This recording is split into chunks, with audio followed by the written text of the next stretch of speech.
tukapatana na father-in-law tao. Sikumjua kozi alikuwa amevaanga nguo mob na anajifunika uso asionekane. Father-in-law like mwenye ulikuwa umeoa kijana yake. Wakati tulipatana ukijiuza. Na tukaenda naye kwa room. Father-in-law. Tulifanya tu mahitaji pesa za mtoto. Ulimjua alikujua? Tulijuana wakati tumetoa manguo. Akasema aje? Hakuna, nilimuuliza tu dad ni wewe, akaniambia penye unafanya huku ndio mimi nimekuja kufanya. Kamwambia sawa, haina shida. Mimi bora mtoto wangu apate kitu ya kukula. Ni mtoto ni cook, sio ni kuka ya mtoto. Pole sana. Haikukuwa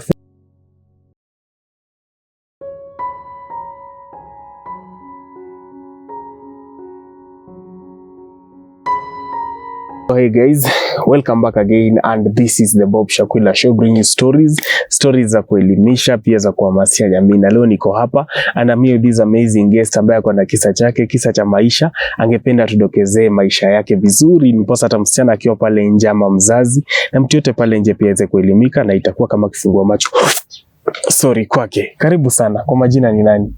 Faith Mwende Wambua. Leo tuko na Faith Mwende Wambua. Faith Mwende, ningependa ujikakamue na uwe na ujasiri tunapoanza hadi tamati. Ningependa basi tuanze story yako moja kwa moja. Story yangu ukiwa mkubwa kidogo tu nikunde hii. Ukiwa mkubwa. Nilizaliwa na mama na baba.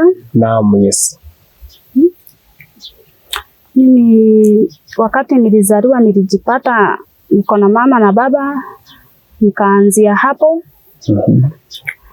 Wakati mimi niliingia kwa street, sikusoma hapo kiasi, sikusoma. Nikaingia kwa street nisaidiane na mamangu shughuli 1 2 3 hapa hivi za nyumbani. Hukwenda shule kabisa? Sikuenda shule kabisa.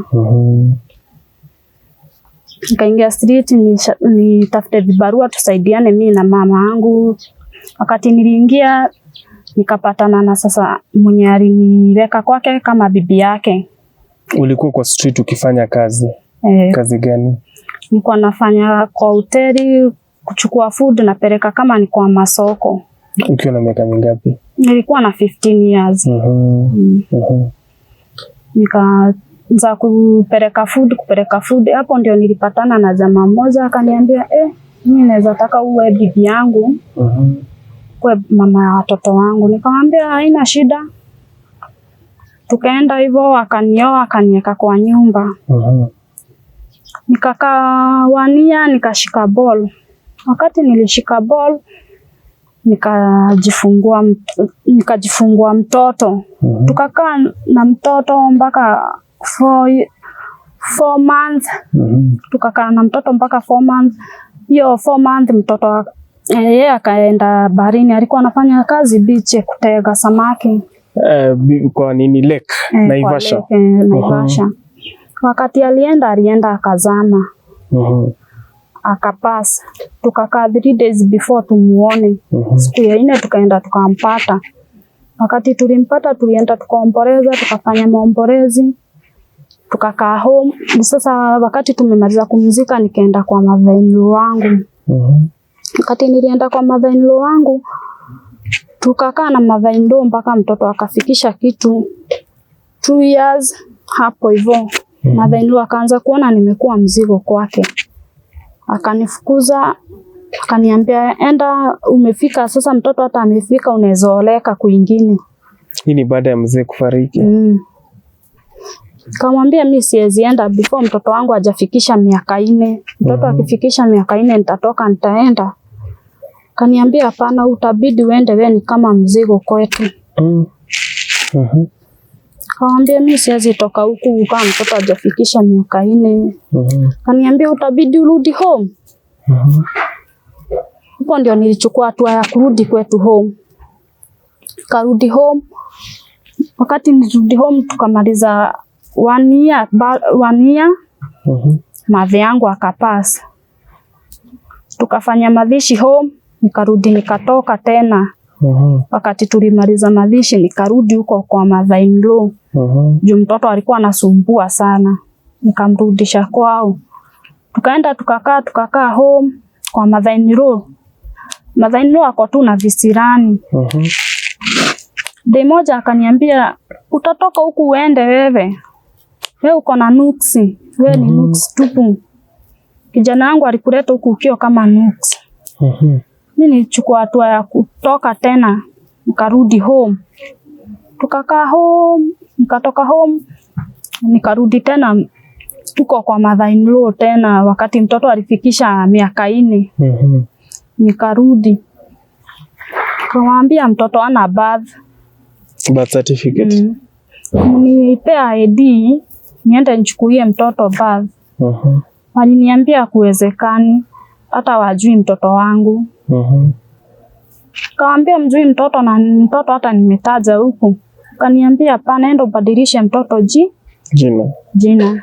Kulifika mahali sasa nika lose hope. Sasa wakati nilienda huko kwa mother-in-law tukakaa, wakati niliwaambia wanipe ID niende nichukue birth, wakaniambia hawezi nisaidia.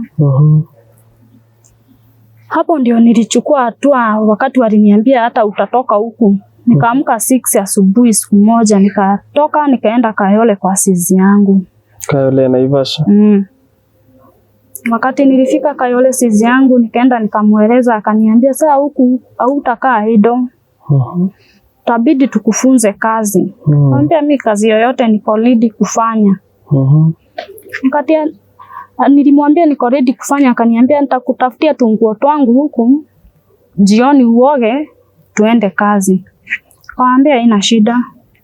Hiyo siku mimi nilioga tukaenda tukavuka Tao. Tunguo azini?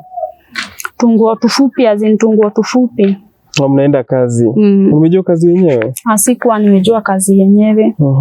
Wakati tulifika Tao akaniambia sasa hapa mwanaume yoyote atakuja kukubuku usimkatae. Wewe utaenda na mwanaume yoyote. Naambia haina shida. Bora itanipe pesa ya kushughulikia mtoi wangu.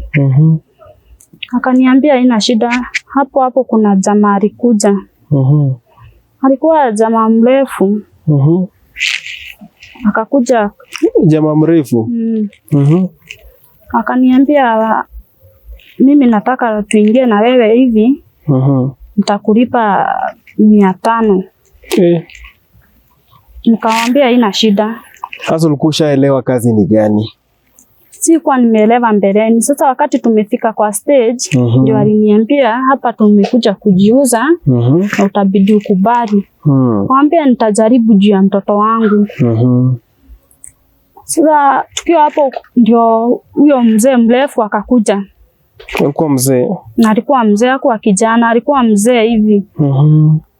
Akaniambia usiku mzima anaweza nilipa 500. Mimi nikaona 500 ni kubwa kwa zile shida nilikuwa nimepitia. Nikaona 500 ni kubwa sana, mtoto wangu atakula angalau 2 days.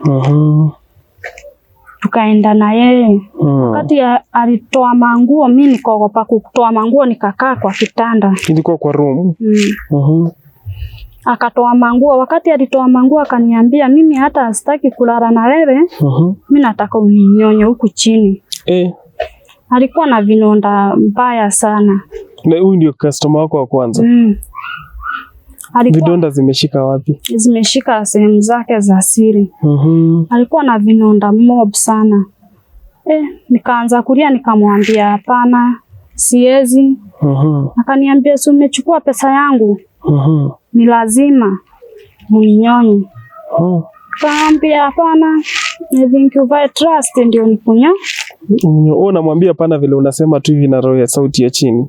Na nilimwambia kwa sauti kubwa. Aje, hebu turudie. Nilimwambia hapana, uwezekani. Yeye unakataa? Lazima uvae trust. Akaniambia hapana, kama umeshakula 500 yangu, ni lazima. Takuongeza 500 ikue 2 ndio ufanye hivyo. Mimi nililuzi hope na nikafanya. Ikabidi umenyonya? Nikabidi nimenyonya. Tukarudi sasa akatoka. Hii rungu yake ndio iko na vidonda? Ni pole sana. Nikamwambia sasa, wakati tuliachana akaniachia namba. Akaniambia atakuja Saturday na Sunday. Mpigiange before nitoke kwa nyumba. Na ulimnyonya kwa masaa mangapi? Tulika kama tuliingia kwa room saa 4 hivi. Nikamnyonya mpaka saa 5. 1 hour? Unamnyonya tu?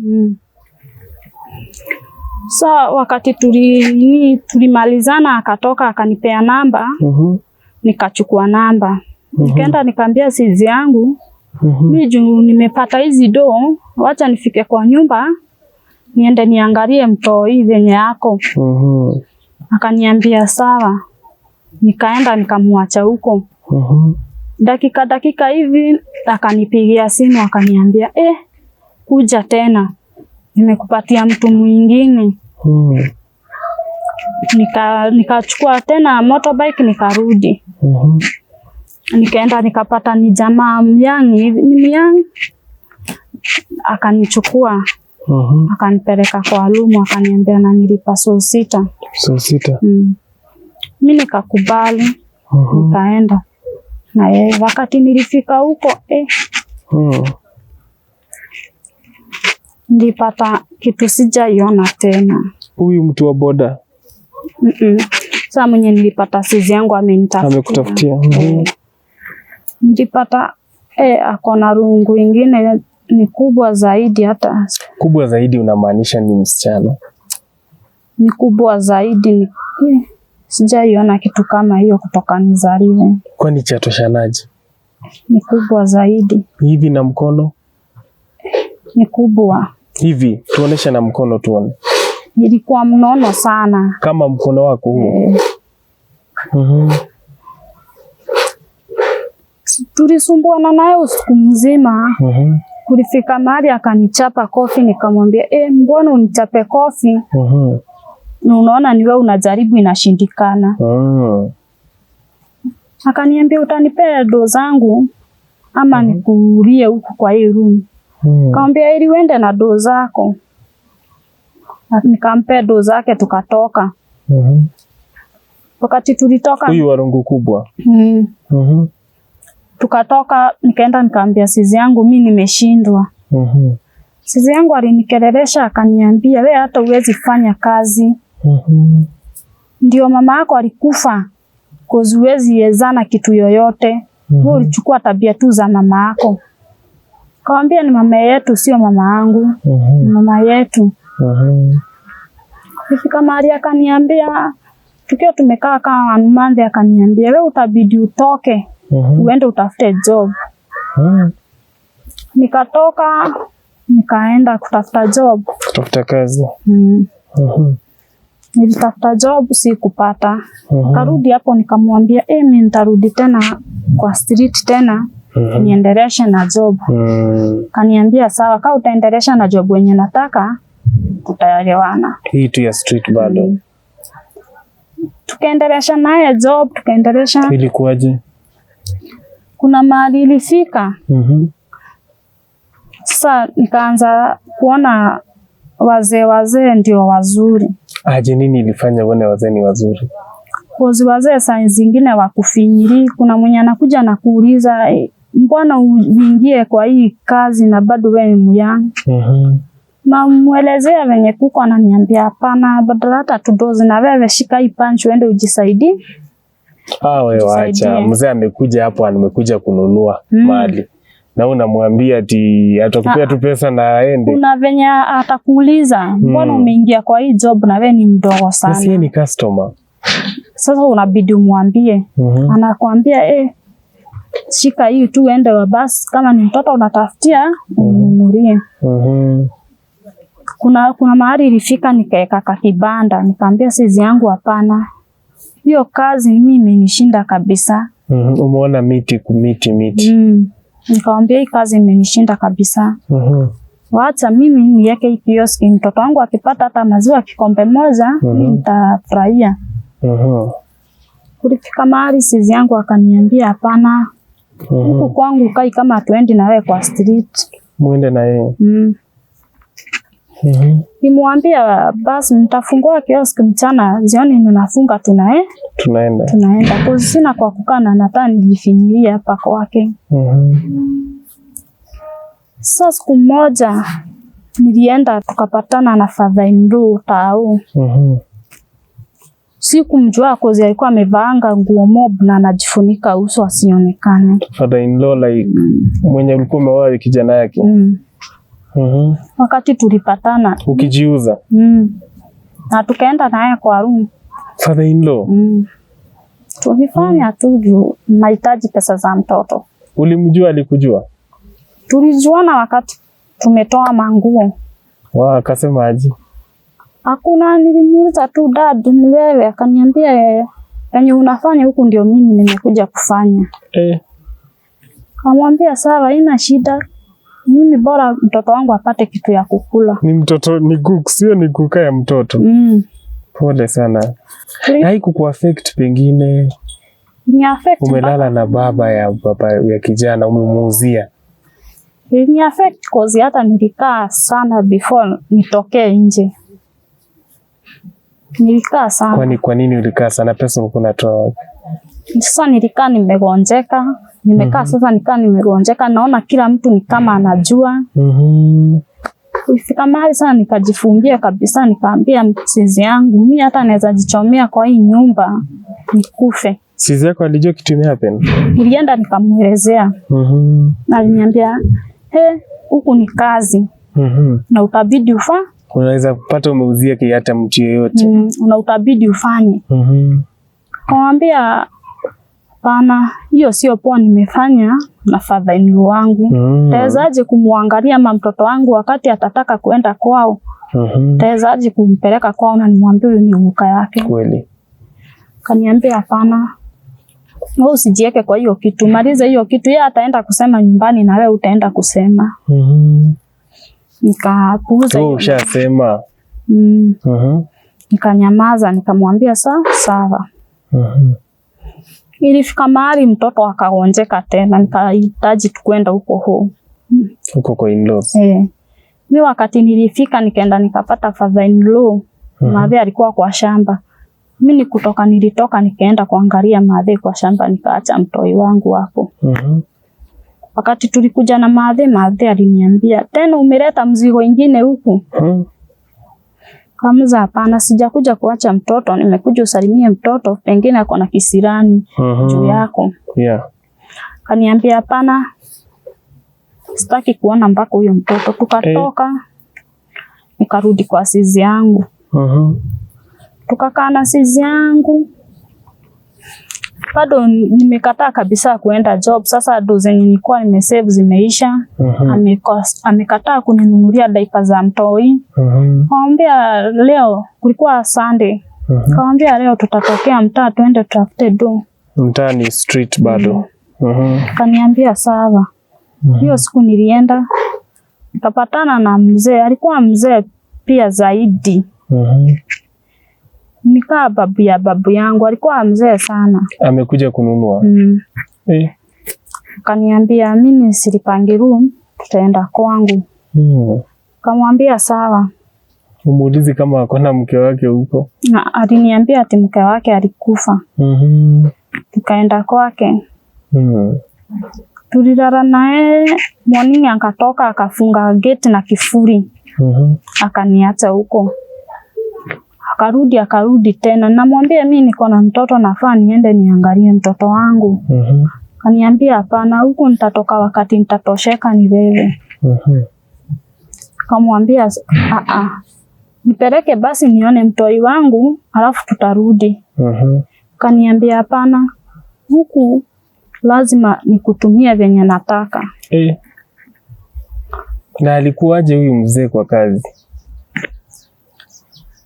Alikuwa tu poa. Mzee. Poa unamaanisha nini? Ni halasi, lakini ile kuni halasi ni yenye sitaenda kuona mtoi wangu. Huku kwingine alikuwa tu sawa. Wakati alinifungulia akaniambia niende, nikamuuliza na do zangu, akaniambia hakuna do mimi nakupea. Nikatoka nikaenda nikapata sizi yangu, amechukua mtoi wangu amempeleka children's home. Nikamwambia mimi sijakufa unipelekee mtoto wangu children's home. Yaani anafanya nifanye hii kazi yote. Na kaniambia hapana. Nikamwambia basi twende unionyeshe children's home wenye umepeleka mtoi wangu.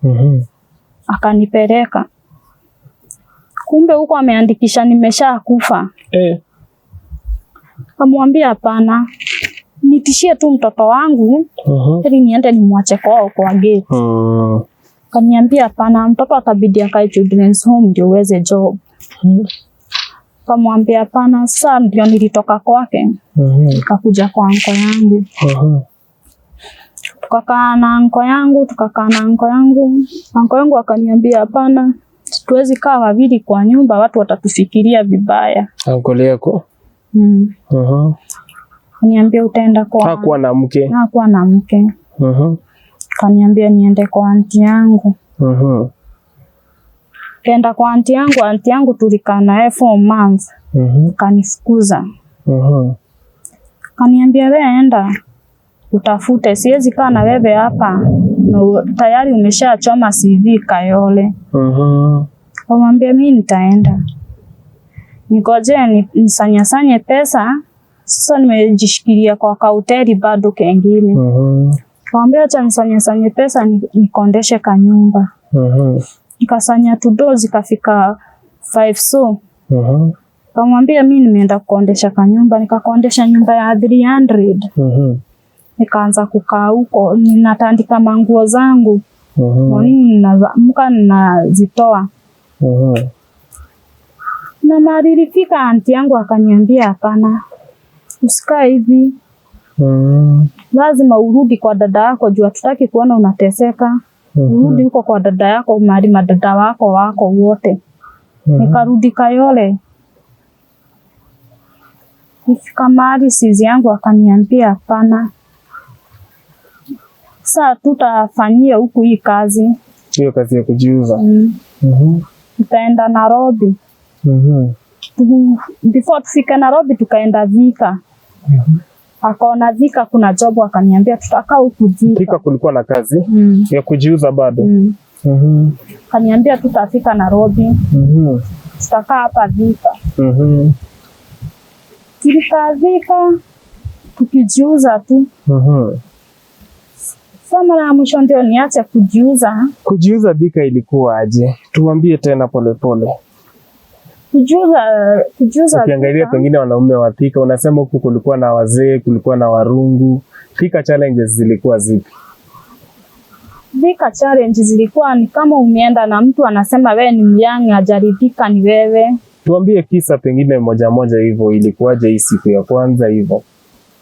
Siku ya kwanza si kufanya job, ni alienda akafanya job. Akaniacha kwa room. Siku ya pili tukatoka na yeye. Kaenda nilipata mzee mnono mfupi hivi. Akaniambia tutaenda na wewe. Mzee mnono mfupi. Akaniambia tutaenda na wewe, nikamwambia haina shida. Kwanza hapo palikuwa wapi penye mlikuwa mnauzia? Palikuwa Thika stage kiasi, utapanda kiasi. Hapo hivyo kuna pub inaitwa Kavarino. Hapo. Unaona mzee mfupi mnono. Akaniambia hapana, mimi nimefurahishwa wewe, nataka tuende na wewe. Akamwambia haina shida. Akaniambia before tufike kwa room utakunywa nini? Akamwambia mimi nitataka unibaishie banana tu. Habai, tukaenda nayo kwa room. Huyo mzee wakati tulikunywa, kumbe yenye ninaitisha anakata kwa mshahara. Akaniambia tena tukiwa kwa room wakati tulidozi na yeye. Akaniambia utakula nini ndio tulale?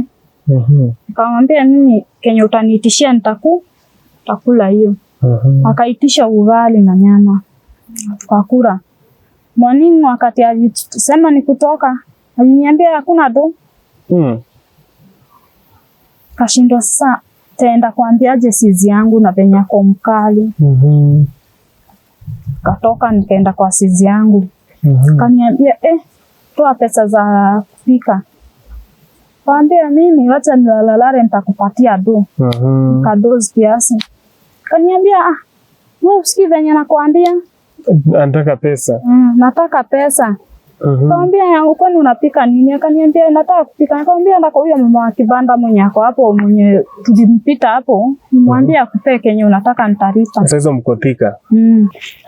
Nikamwambia enda vitisho huyo mama wa kibanda.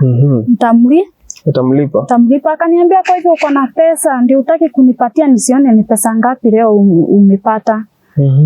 Nikasimama kwa hasira nikamwambia hata wewe umenifunza umaraya ya kutosha. Umenichokesha. Ile kubishana nikachukua kisu. Nikitaka kumdunga naye akaishika. Nikajikinga hivi akanidunga hapa. Ndio naona mkono imenini. Akanifukuza kwake. Nikamwambia hata nitaenda. Wakati nilitoka akaniambia enda. Hata utafika kwa stage utakufia huko. Kaambia haina shida. Kaa yangu imeandikwa nitakufia huku nitakufa. Nikatoka nikakuja huku. Nikarudi tena huku home kwa mother-in-law. Then wakaniuliza ako wapi mtoto? Sasa ameniona na breed. Akaniuliza ako wapi mtoto wangu? Kamwambia mtoto alipelekwa children's home. Tukafuruana tena.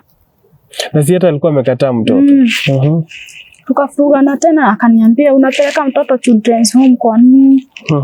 Kaambia simlikataa mtoto. Mimi nimekuja kuwajulisha mtoto ako children's home. Nikatoka. Nikapanda. Ukiwa melela utapanda kiasi hapa Maruti. Ukienda na hiyo njia kuna shimo inakuwa imechimbwa kubwa sana. Nikafika hapo. Nikafikiria nijirushe huku ndani. Wakati nimechungulia hivi shimo kuna sauti ilikujika niambia acha kufanya hivyo sio poa unafanya. Nikakaa hapo kwa nyazi. Kuna mzee alikuja akaniuliza mbona umeangalia hii shimo sana na ukakaa chini? Kamwambia hakuna, nikutulia tu. Kaniambia hapana, nieleze mashida zako nikusaidie. Nikamweleza mashida zangu, nikamweleza akaniambia hapana. Kujua sio poa. Mimi nitakuenda nikupe nyumba moja ukae. Anataka kupatia nyumba. Nikamwambia ina shida nikipata mahali kwa kutulia mimi nitasikia niko sawa. Na akanipeleka. Tukakaa na huyo mzee. Kumbe alikuwa na kijana mkubwa. Huyo kijana yake siku moja akakuja. Akaambiwa mimi nimekuletea bibi mpaka nyumbani. Akakuja huyo kijana akakuja akaniuliza nimeambiwa ni baba yangu ati amekutafuta nikuoe. Nikamwambia mimi siko ready kuolewa. Mimi maneno zenye nimepitia bu acha na mimi. Na nikamuondokea nikaingia kwa nyumba. Nikanifuata akaniambia hapana, nimeambiwa wewe ni wangu. Nikajaribu kumkataza. Alinishika cha nguvu. Tukarara na yeye. Aje like alikushikia wapi? Huko kwa hiyo nyumba yenye father yake alikuwa amenipea. Akanishika cha nguvu nikashika ball nyingine. Hiyo tu mara moja ama mlizidi kulala na yeye? Hapana, hiyo tu usiku. Nikapata ball. Wakati nilipata ball mimi sikujua cause nilitoka nikaenda. Nikaenda kwa beshte yangu. Kaka na beshte yangu after 1 month ndio nikajua niko na ball. Nikarudi huko tena nikapata ule boy ameshaenda. Kaambia huyo mzee, mimi niko na mimba ya kijana yako. Kaniambia mkifanya mapenzi mimi si kuwa. Hebu toka hapa uende umtafute huko mahali mlipatania. Nikamwambia hapana, si wewe umwambia mimi ni mke wake. Kaniambia hapana. Mimi sijui mahali mlipatana na hata sikumwambia hivyo.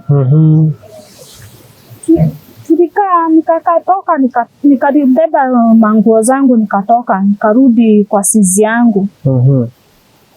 Sizi yangu wakati aliniona aliniambia rudi huko mahali tu ulikuwa umetoka. Mimi nilirudi nikaendelea kwa hiyo nyumba. Mpaka leo tu niko hapo. Uko tu hapo. We, story yako iko na mambo. Sasa unakaa hapo na nani? Nakaa tu na mtoi wangu huyo mmoja. Nilipata na huyo boy. Lakini huku kwingine hukupata mtoto. Huyu mtoto wa children's home mmoja na huyu. Pole sana, pole sana. So hivyo ndio life imekuwa. Na sister yako tangu kudunge kisu mwaionana tena? Hatujaionana tena. Imepita siku ngapi? Imepita karibu mwaka na nusu. Sasa hizi una miaka mingapi? Niko na 25. 25. Inamaanisha ulianza kujiuza ukiwa na miaka mingapi? 15. 15. Basi umejiuza for how long? Kama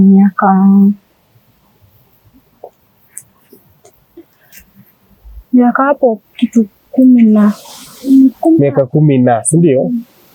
Challenges gani nzito zenye umepitia kwa hiyo field ya kujiuza, zenye maybe msichana ako hapo nje akisikia ataona yenyewe hii si option nzuri ya kuchukua, ama sio njia right ya kuchukua kwa maisha? Tupatie pengine challenge, siku moja hii ilifanyika hivyo. Challenge ni mingi juu kama hiyo siku yenye niliambiwa ninyonye huyo mzee. Hiyo nilikuwa siku ya kwanza. Nilifeel vibaya sana na nikasikia nimechukia mpaka wazee wengi sana. Challenge, patia challenges kama 5 hivyo.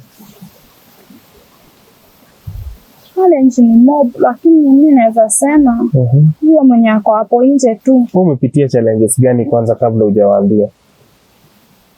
Nimepitia challenge kama hiyo, kunyonya, kupatana na mtu mwenye ako na kitu kubwa mpaka inakushinda. Kufukuzwa. Yaani mambo mengi tu. Na mtu akisema hii kazi iko na pesa mingi, ni ukweli? Haina pesa juu kozi hata ikifika kwa mkono yako ujui venye inaenda. Inaenda ikipotea hivyo. Inaenda ikipotea hivyo. What? Wewe uliweza kuunda pesa kama ngapi ndio unasema ukataka kuanzisha biashara ikakataa? Ikifika kwa mkono ujui venye inaenda. Sasa hiyo uko na mtoi hapo saa zingine.